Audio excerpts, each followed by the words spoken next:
So let us see what is that. What's the type of game that we are trying to capture? Okay, so we are trying to capture the type of games in which there is a pre-made strategy. There is a pre-made strategy for, so this is not just a win or lose game, right? It's a game in which we are trying to maximize the payoff function, right?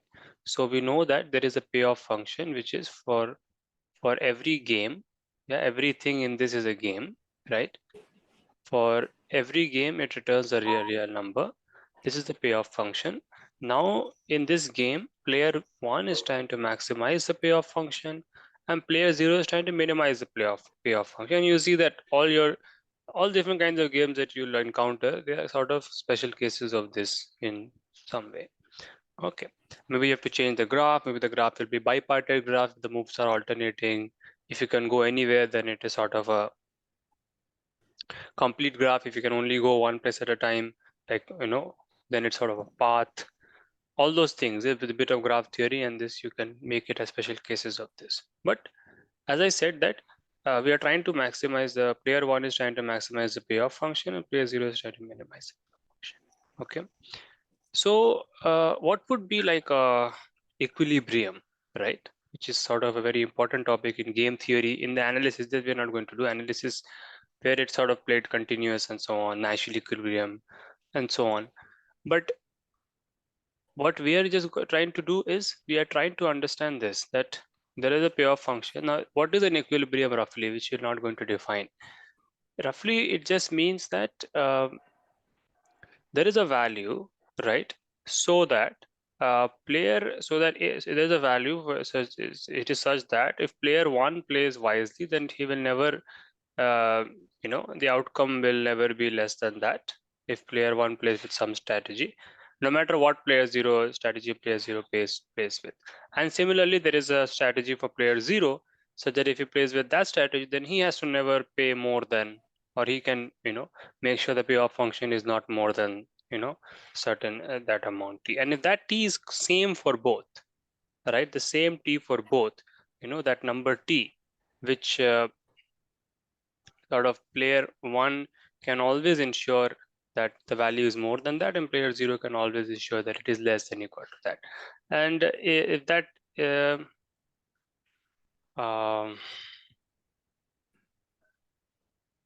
yeah, so let me just say if that t exists and if that t is unique, okay, then that's a good thing, right? And that we are trying to understand those kind of games in which this happens, even when the strategies are, so we are trying to understand those kind of games in which this happens, or I should say in which there are pair of strategies for player 0 and player 1, so that this can be ensured. Okay, so games in which there you can make a strategy from before.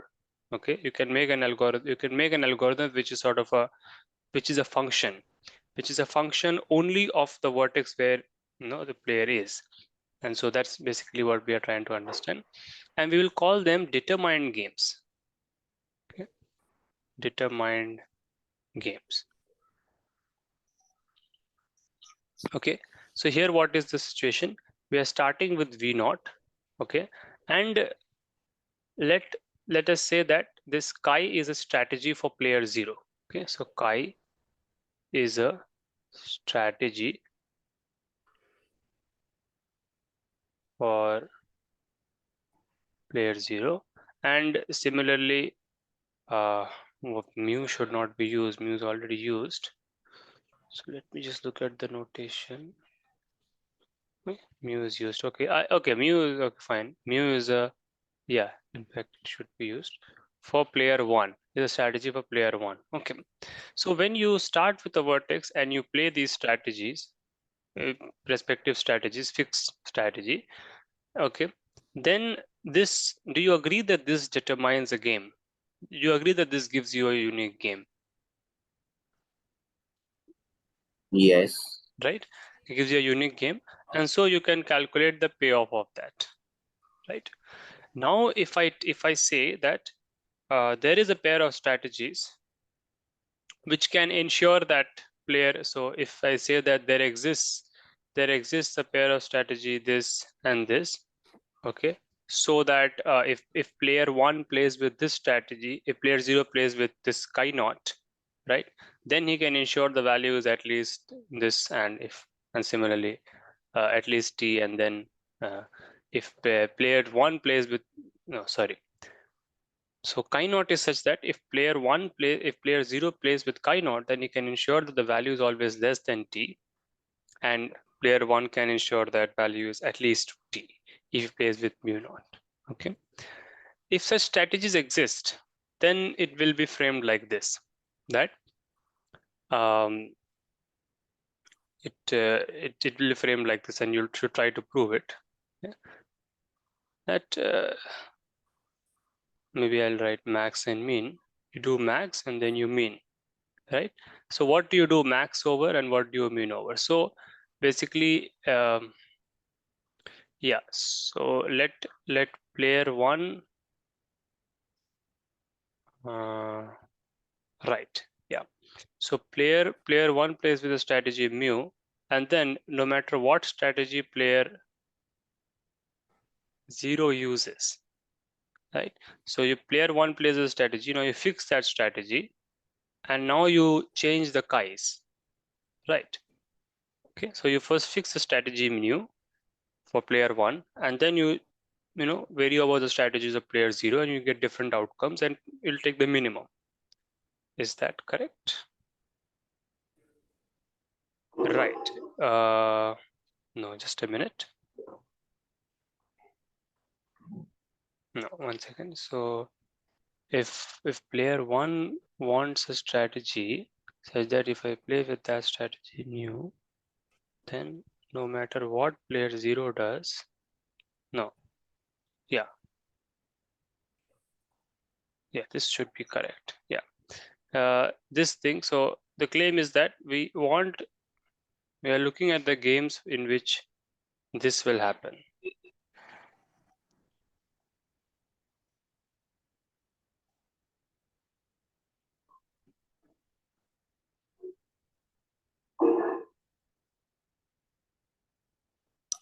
Okay, let me just check it once. So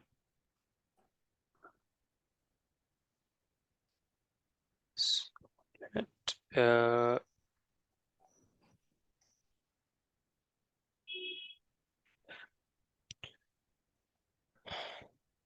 so new is a strategy for player 0. Yes, it's correct. It has to be correct. This is the conceptually how I made this. So yeah, that is right. So now tell me, for this kind of games, for games in which this happens, so suppose that, or rather for payoff functions, right? If the payoff function is basically what matters here, right? Yeah. So you have a game and then you have the payoff function of that, right? So you have the payoff function, which is not sort of, it's sort of independent of the game, right? So you have the payoff function, right? And given this payoff function, if this thing happens, suppose the star condition happens, then what can you say about the game? I've already said it, but can you also infer that, I should say, not just interpret.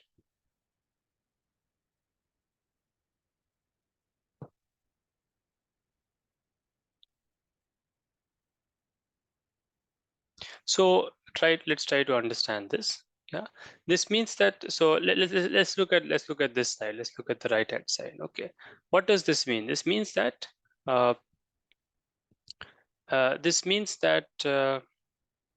is a so yeah. So suppose you fix a strategy chi for player 0. Okay, so you fix the strategy chi for player 0, and now so player 0 sort of is telling its strategy to player 1 that I'm playing with strategy chi. Okay, or rather it's told from before it's given. Now player 1 can play with any strategy he wants, any strategy mu that he wants, and he can take the maximum. Okay, and you'll get some maximum, right? You will actually not get some maximum, you'll get some supremum, but let us say you'll get some maximum. Okay, let's say that this is n natural numbers, which is once what Nagesh was saying. Sorry, I think Aryan was saying, yeah, you get some natural number. So you get a maximum. Okay, let's say. Okay, And then you do this for all strategies of player 0. Okay, and you take the minimum, right? What does that mean? It means that if so you take that minimum, and let's say this final number is equal to 10, right? Now this means that if it means that there is a strategy for player 0 for which this minimum is holding actually, right?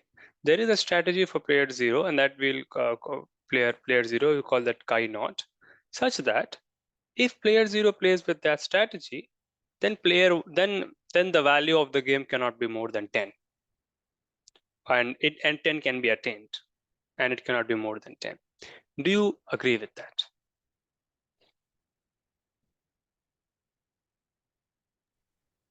If you Yes, agree sir. with this one part, then I will write a small homework for you to try. Okay. Yes, sir. Right now, and other people, Nagesh and Aryan, do you understand what I'm trying to say? What is the interpretation of this right Yes, hand sir. side? All right, Yes, sir. now, yeah, now you will So it see. basically means that at every move, player two will try to maximize the outcome by his strategy mu, and player zero will try to minimize it, and it will bring it down to 10. Yes, and it cannot be it cannot be more than 10. That's what the right hand side sort of tries to say, right? And it is not at every move, right? It is that this is given for f. So basically, see, every time we are calculating this run, every time we are calculating this payoff, right? It comes from a run of the game, right? And that run of the game, in that run of the game, these two are actually given from before,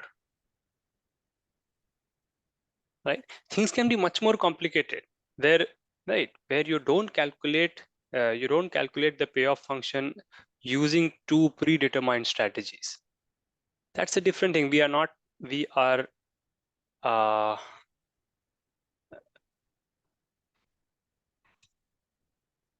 we considering that in this? um, every run gives you a strategy. If actually, yeah, every run will give you a strategy, but here we are not doing that, right? We are actually giving the strategies from before. So I am not willing to say that it depends. Yeah, it's independent. Okay, like Kai and you are independent, right? No, so So the things that you have written on the left hand side and right hand side, are they based on like who started first? oh, no, Because no. So who started first will depend on this V naught. If V naught is in the vertex set of player 0, then player 0 will start first. So yeah, it depends on V naught, right? It no, depends then why on. have you written two different things like max first, like max of minimum and minimum of max? Yes, yeah, that's where the difference is, right?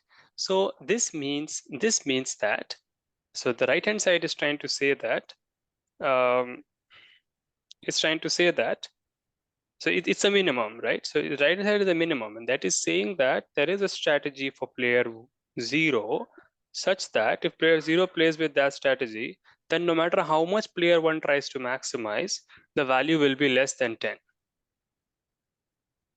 less than some t, and that t is actually the minimum. And the left hand side is saying that there is a strategy for player 1 such that if player 1 plays with that strategy, then no matter how much player 0 tries to minimize, yeah, the value will be at least 10, where 10 will be this quantity, but these two quantities are So equal. why have you written equal between? Like it should be equal. I don't know. Why have you written the Yes, sign equal in nah, between? so it will not always be equal, but I'm saying that those games for which this is equal, they are Are called called determined determined are game. called determined games. Okay. Okay, okay. Right. So let me then not write this equal, and let me give you a homework which there is there is no equality, in which there is no equality. Let's call this RHS and LHS. Show the following, okay? And this is just a mathematical sort of completely, like, this is like just a maths exercise. show that LHS is always less than RHS. That is always true. Okay, but you should try to. Because LHS is always less than RHS. It should be greater than RHS, right? Because you It's only told that it no. Think about it. Okay, think about it. This is not the way. It is less. It is not the other way. It is less. It is not difficult. If you think, then you can see. Okay. The only difficulty is that these concepts are new, and otherwise they are very simple. Okay. This and now show that if LHS is equal to RHS, they are called determined games. That is fine, but as an exercise, you should try to show that if LHS equals to RHS, then there exists chi naught and nu naught such that these are like optimal strategies.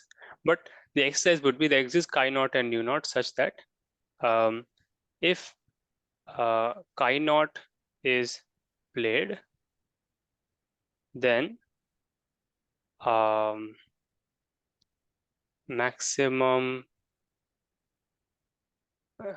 payoff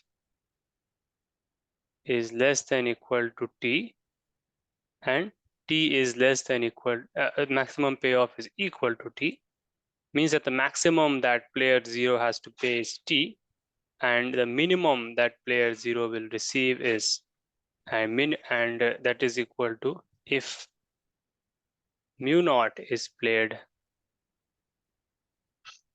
then minimum received is also equal to t. No matter what, so if chi naught is played, the maximum payoff is equal to t, no matter what mu you take, no matter what nu.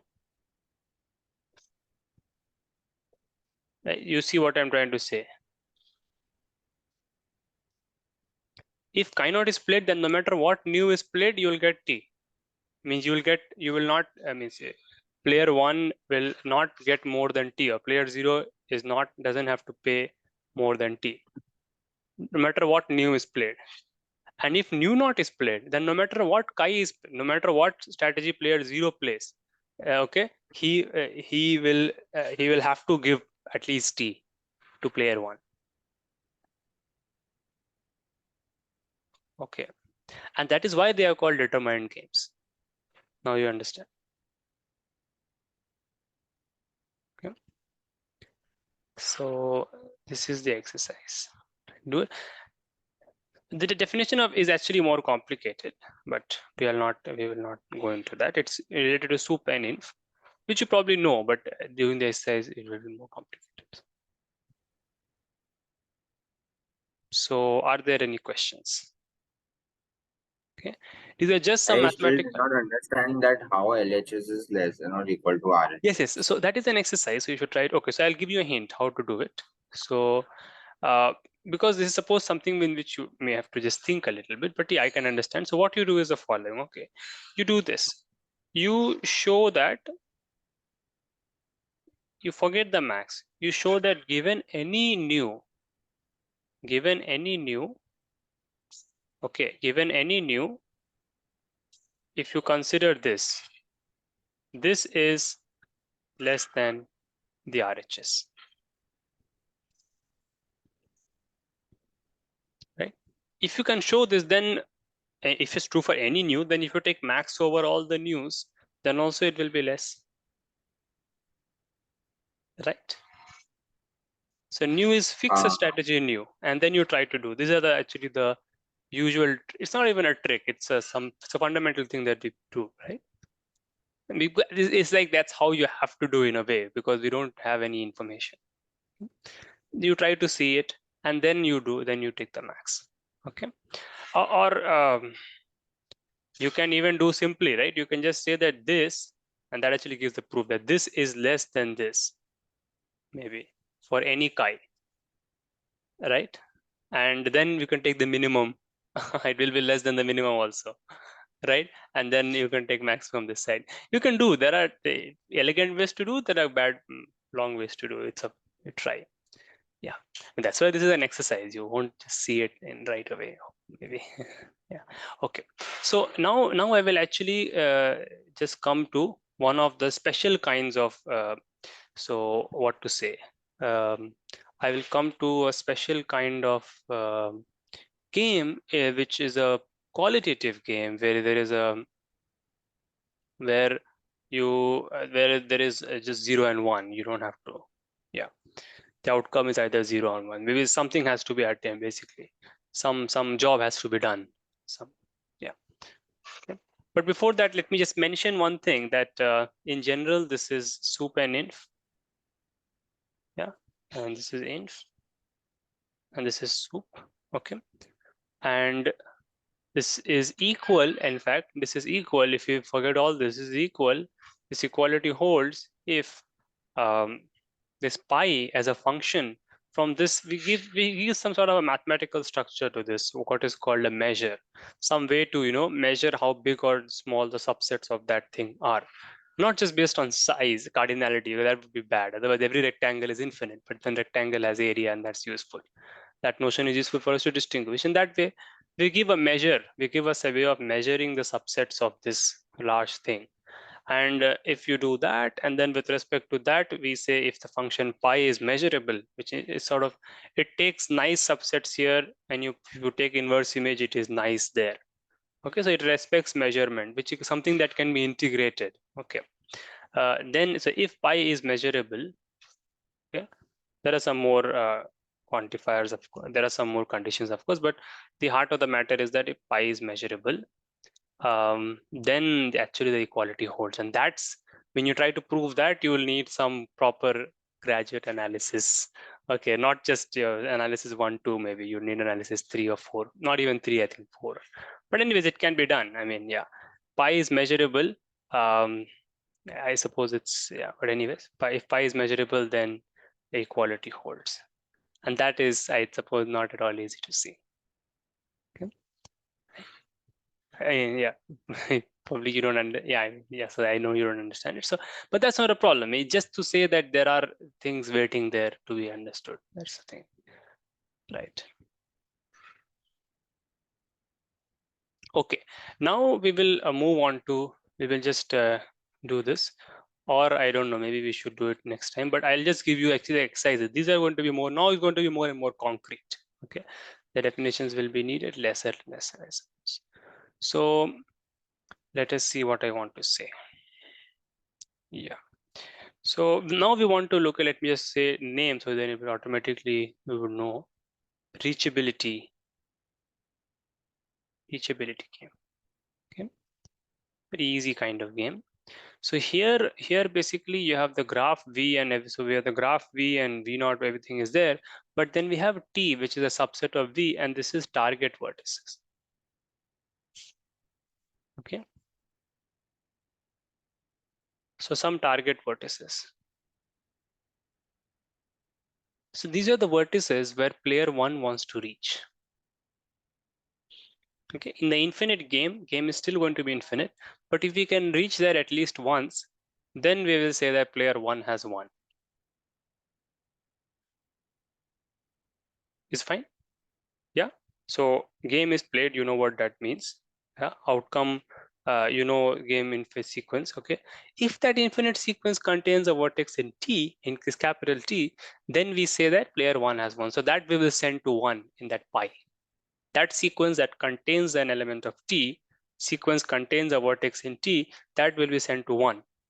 And that is, the player 1 wants to reach T.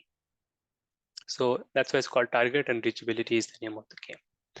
All No, right. so as soon as player one reaches the target vertex, the game will be over. You can, if actually, yes. I mean, essentially it is over, but mathematically we don't say it's over. We say it continues. But yeah, for all practical purposes, it is over. Correct. Right? Yeah. But since we wanted that sequence to be infinite, we'll have to continue the game. Right? But Okay. it's irrelevant, but it's relevant for everything to fit in one thing, and that's what mathematics is all about. Right? That's good. That's what we want in maths. Okay. So this now, so I can directly now ask this question. Yeah. Describe a so sorry, let me have I have to look to be so I don't say anything wrong. Because does it depend on the initial vertex or not? Mm,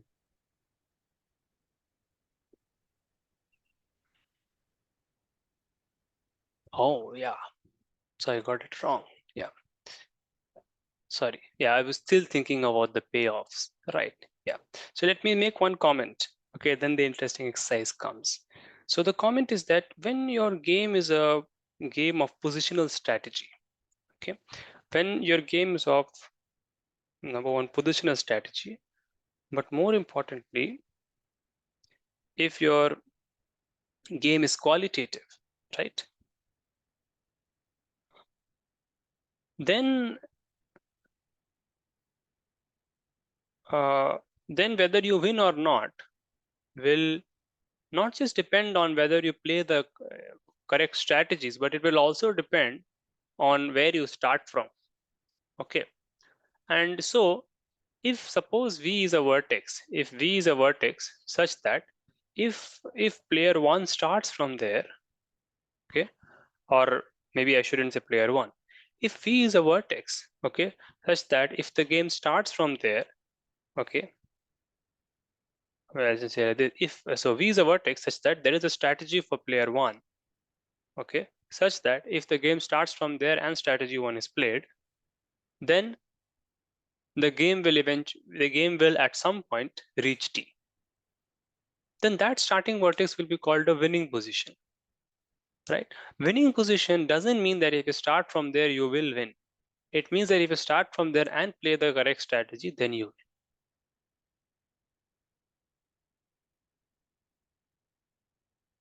win, right? So absorb that depth. That's very important. Like the game of name and so on, which is if you see any Olympiad style game theory book, you will see maybe AOP's book, combinatorics book has a lot of game of name. This winning position, kernel, all these are so important that so to understand the meaning of winning position, I'll also just check the definition. You have said it correctly.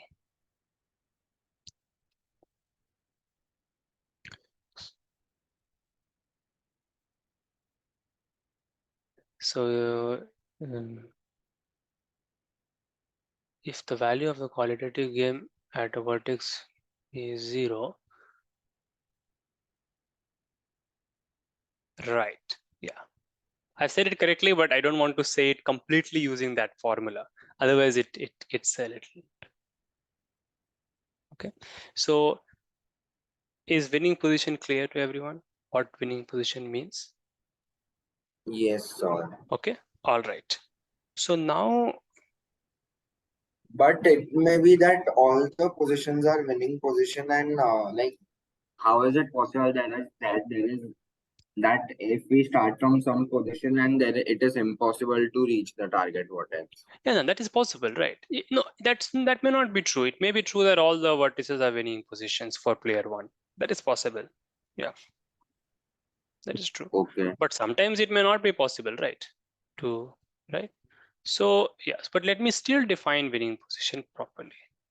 I've defined it, but I just define it again. So winning position or rather win one. Okay, win one. So V is in win one means that we are trying to say that V is a winning position for player one.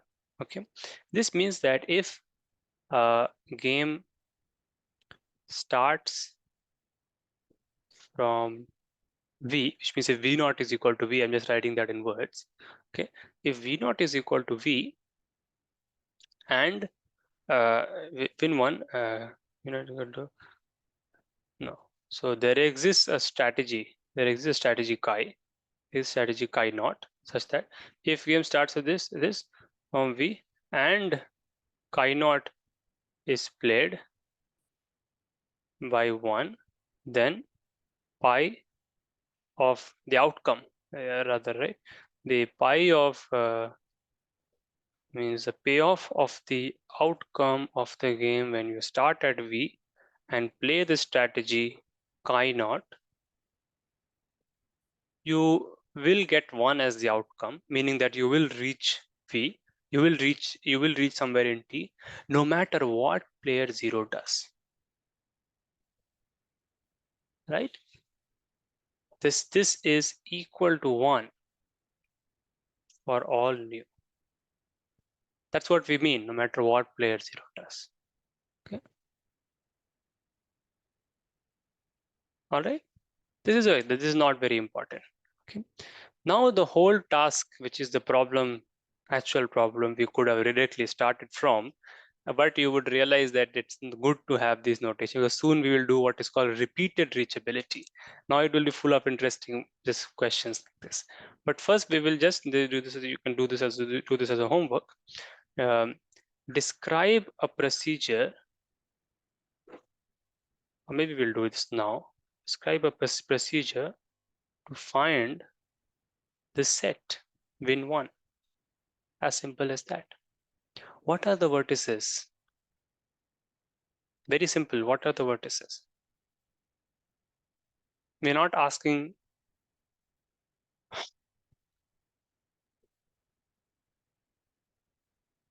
for this. We are not asking for the strategy.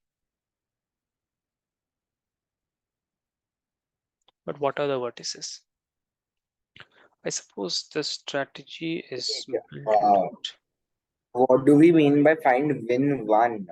So find those vertices, yeah, such that if the game starts from there, then there is a way for player 1 to reach T no matter what player 0 does.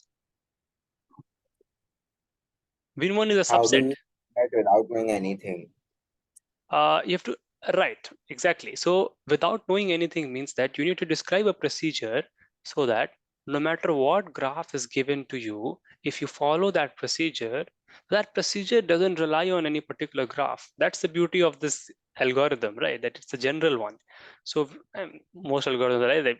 Algorithm for dividing numbers. You don't say what are the numbers. How, if I don't know the numbers, how will I describe the algorithm for dividing? No, you can describe the division algorithm without any two numbers specifically. In that way, basically, you have to describe. So how do you reach T? That is the question, right? So I will describe the rough algorithm, and then you can try to prove it. That's the main thing. Try to prove it that indeed works. Okay. So we are trying to let me just check if that is correct. I suppose that is reach one is the win. Yeah, that's correct. Yeah. So we will try to find this win 1G. Yeah. Can you give me some obvious candidates of win 1G? Aryan, Nagesh. Some vertices which are obviously in win 1. I'm not drawing the edges. Yeah, they are there. Like Somewhat. the vertex adjacent to the target was vertex. Well, not correct, and yes and no, but more obvious is T. T is in win 1, Oh, right. right? T is certainly in win 1, right? So basically, this is what we will start with. Okay, we will start with T, and T is in win 1.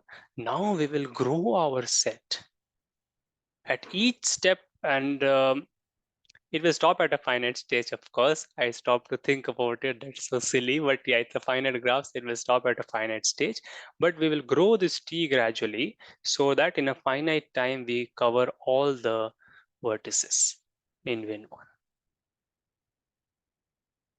Okay. So how will you do that? Okay.